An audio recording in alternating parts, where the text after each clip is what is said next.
So I'm in my in-home studio. It's about roughly around 5:30 right now, so lighting is a little bit poor. It's one of the reasons why I have stopped the 8 to 11 art sessions that I was trying to do. I need to get better lighting in here. I typically work at my school studio where I have all the lighting, and then I bring it home and I'm able to look at it all and kind of do all of the critiquing at home because it's up on the walls. And so I'm able to just, as you guys know, I've written about it a couple times. I go ahead and I just put it up on the walls and I just stare at it for a while. So the work that's here today, I've got about 4 pieces that I'm working on. 2 of them are in progress right now. And there'll be many more to come. These are going to be towards my 45-hour review. That's kind of where I'm gearing these, or they will go in there.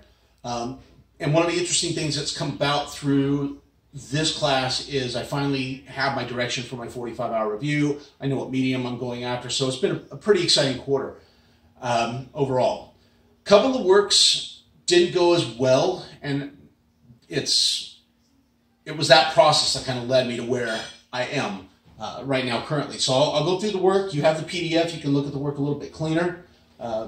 So I will show you the works and I'll talk about them individually. The first piece I started was called Walk the Dog. It's more of a commentary on basically us as adults and what we're going through. For me, I'm a school teacher, and when I'm not teaching, I'm coming home to a wedding business. My wife and I run a wedding business, as you guys know. I'm a father of 3 young girls.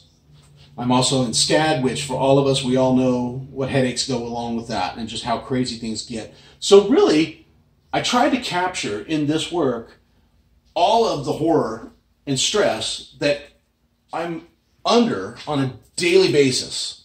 Okay, I kind of got the idea when I was out walking the dog one day and I'm jerking the dog around because he's not going where I want him to go. And I'm thinking to myself, I feel like this stupid dog. I feel like life is just jerking me around in all these different places and I can't really control it. I'm free to go wherever I want. I've chosen my path. And now I'm getting jerked around by 200 kids, their parents, my business, my school, everything. And so I'm like, okay, this kind of works. So that's kind of why I put this all together. The details happen in the face for right now and in the hands. And it's not necessarily gone on here because it was about this point where I really got tired of it. Other than the face and in the hands, I'm like, I don't like this anymore. I didn't like feeling this way constantly or going back to this. So actually the piece for me, I don't know if I'll complete it for the 45-hour review, but it kind of had the inverse effect of what I thought it was going to have. It put me in a pretty negative place and I didn't want to be there. The other piece that I started working on, which I talked about, was a piece to kind of support our law enforcement. I felt that there was a lot of things going on with law enforcement that people are not necessarily having the right idea about. And I wanted to show a little bit of support to our law enforcement officers. So I created the work. It's called He Hate Me. Again, you have the PDF so you can see a cleaner image of it. And the idea of it is to put a middle-aged white police officer with American flag as a backdrop and the colors that we have here. And the title itself kind of begs the question, who hates who? Does the police officer hate you? Do you hate the police officer? Does America hate the police officer? Okay, so there's a lot of controversy and questions going on with that issue itself, and I wanted to make sure that I captured that, and I felt that that best exemplified that. It was at this piece when I finally realized I don't like political commentary. I don't like what it does. I didn't like living in that. I didn't like thinking about it. I was really bitter with that. I didn't want to be a part of that. And so I wanted to move forward. And so in thinking about that, I wanted to get back to the fun images, the really kind of fantastical, fun middle school, high school environment that I'm in every day. I've got young kids. I'm also a teacher. I'm surrounded with it. So in keeping with my proposal in the beginning of the year, there was one piece, I called it the Boogeyman at the time, and I switched it up and actually turned it into what I call the Teacher, which is a self-portrait of myself. I've never done one, so I thought, why not? You know, it's fun. Let's do one of me. Traditionally, I wear a pea coat in the mornings, so if ever you see me at school in the morning, this is the pea coat I'm usually wearing. On a cool autumn, fall, winter day, in the afternoon, I've got the aviators on, my hair, receding hairline, earrings, rings on the fingers, bracelets. I mean, it's who I am. It's a lot of fun. And I figure, you know what? Do a self-portrait of that, call the teacher. It fits in with what it is I was doing with my daughters and the I Love Bubbles theme and, you know, the dancing fool that I have my one daughter doing. You know, it just kind of fit that whole approach. And so I started to enjoy painting again. I've started to enjoy everything about our class and the program again. It's where I need to be. Okay. And then I got to talking to Professor Eltringham a little bit more, discussing mark making, where I'm really good at. And I'll have to admit, I've been missing getting back into the charcoal. I put the charcoal away because I wanted to really invest time at SCAD in painting. I've not really ever given painting that love that I've given the charcoal and graphite, which is probably why I'm good at it.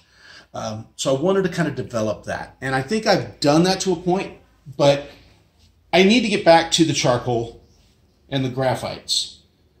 Now this is a student, this is the last piece that I'm working on right now. I'm layering in layers up here. I haven't worked down here. It has to have a base coat on.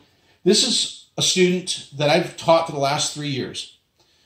She, at 15 years of age, was battling severe cases of fibromyalgia. She'd been in the hospital for 2 days at a time.